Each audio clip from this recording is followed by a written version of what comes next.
નવી નવી રેસીપીઓ જોવા માટે મારી ચેનલ હર્ષા કુકિંગ ગુજરાતીને સબસ્ક્રાઇબ કરો અને લાઈક પણ આપો. હર્ષા કુકિંગ ગુજરાતી ચેનલમાં આપનું સ્વાગત છે. આજે આપણે બનાવીશું હોટલ અને રેસ્ટોરન્ટ જેવો જ એક સૂપ.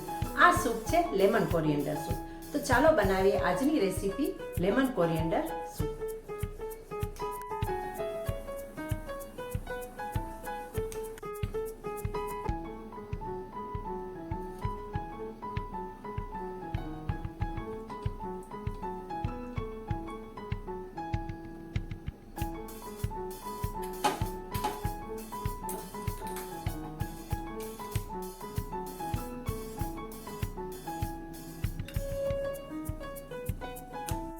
લેમન કોરિએન્ડર સૂપ બનાવવા માટે સૌ પહેલા આપણે સામગ્રી જોઈ લઈએ.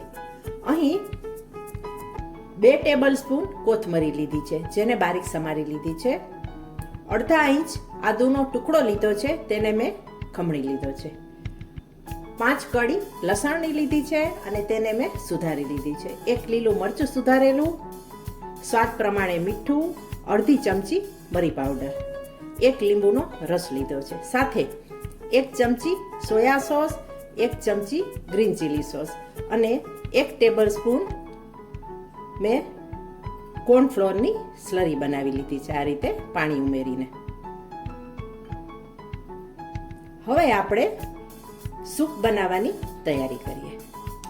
લેમન કોરિએન્ડર સૂપ બનાવવા માટે અહીં પેનમાં આપણે 1 નાની ચમચી તેલ મૂકેલું છે. તેલ ગરમ થઈ ગયું છે.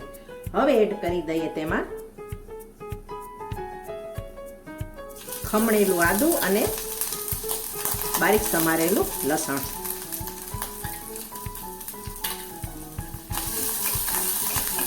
લસણ અને આદુને બાળવાનું નથી, માત્ર આ રીતે સાંતળી જ લેવાનું છે.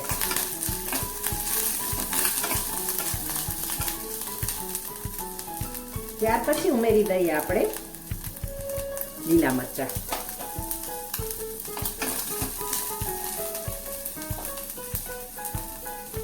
અને લીલા મરચાં ઉમેર્યા પછી આપણે પાણી ઉમેરી દઈએ. જેટલો સૂપ બનાવવો હોય તેટલું પાણી આપણે લઈ શકીએ. મેં 1 વાટકી લીધું છે.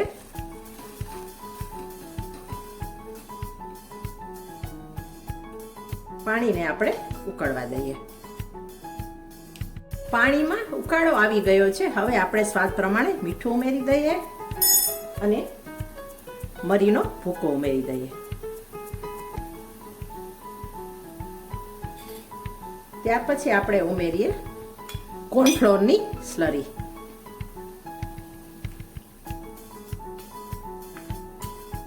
કોર્નફ્લોરની સ્લરી ઉમેરીશું ને તો આપણો જે આ સૂપ છે ને એ ઘાટો થશે, બાઇન્ડ થશે અને ઘાટાશ પણ આવશે, ઘટ બનશે. થોડો વધારે નહીં નાખવાનો, માત્ર મેં 1 ટેબલ સ્પૂન જ લીધો છે. કોર્નફ્લોરને આપણે આ બધી વસ્તુ સાથે મિક્સ થવા દઈએ.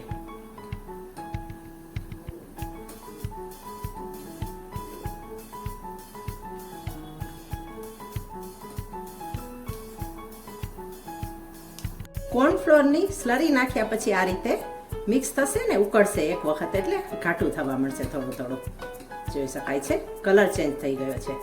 આ તબક્કે આપણે હવે ઉમેરી દઈશું ગ્રીન ચીલી સોસ અને સોયા સોસ. બંને સોસીસને આપણે મિક્સ કરી લઈએ.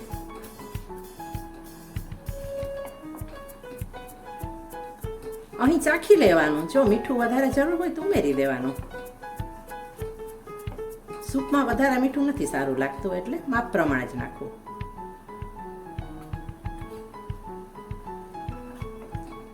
જોઈ શકાય છે સૂપ આપણો રેડી થઈ રહ્યો છે. માત્ર 5 મિનિટમાં બની જાય છે આ સૂપ. આ સૂપ રેસ્ટોરન્ટમાં મળતા સૂપ જેવો જ સ્વાદિષ્ટ બનવાનો છે.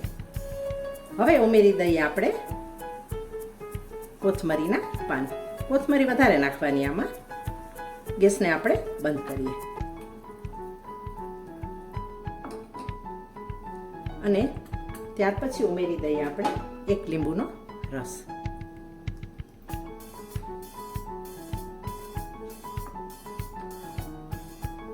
હંમેશા બધી વસ્તુમાં લીંબુનો રસ ગેસ બંધ કર્યા પછી જ નાખવો.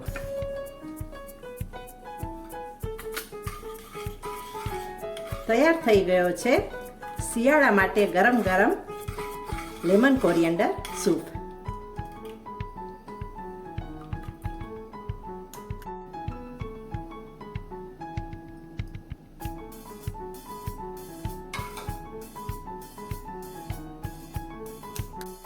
શિયાળાની ઠંડીમાં રેસ્ટોરન્ટમાં મળે તેવો લેમન કોરિએન્ડર સૂપ બનીને તૈયાર થઈ ગયો છે. હવે મળીશું નેક્સ્ટ વિડીયોમાં. Thanks for watching.